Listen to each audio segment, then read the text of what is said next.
আপনি কোথা থেকে আসছেন? আমি উত্তরপাড়া থেকে আসছি। আর লুকসে আপনি কি কি সার্ভিস করিয়েছেন? লুকসে আমি ফেসিয়াল করিয়েছি, আজকে একটুখানি করলাম, জাস্ট ওয়াশটা করলাম। তো এর দেখলাম আগে ভালোই। স্ট্রেটনিং আর করিয়েছেন, স্ট্রেটনিং করিয়েছি, কেরাটিন, স্মুথনিংটা। স্মুথনিং, হ্যাঁ, কালার করালেন, কালার অনেকবারই এসেছেন, স্পাও করিয়েছেন, আরো বিভিন্ন স্কিন সার্ভিস করেছেন।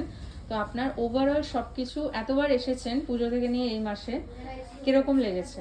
ওভারঅল ভালো লেগেছে, কারণ আমার চুলটা এতটাই ড্যামেজ ছিল। তো সেইখান থেকে দেখলাম যে অনেক ধৈর্য ধরে আমার চুলটার পেছনে লেবার দেওয়া হয়েছে। তো সেখান থেকেই আমার বেশি ভালো লেগেছে যে না, অনেকটা ধৈর্য ধরে খুব ভালো করে কাজটা করা হয়। আপনার ভালো লেগেছে? হ্যাঁ, সমস্ত কাজ করে একদম স্যাটিসফাই হয়েছেন? ওইটা থেকেই আমি খুশি হয়ে আরো এতবার এসেছি যে না, ধৈর্য ধরে কাজটা করা হচ্ছে। এবং আমরা আপনাকে ঠিকঠাক গাইড করতে পেরেছি, হ্যাঁ হ্যাঁ, একদম মিসগাইডও করিনি না। কখনো। Thank you so much for coming. এত দূর থেকে আপনার আসা সার্থক হয়েছে। হ্যাঁ। ঠিক আছে।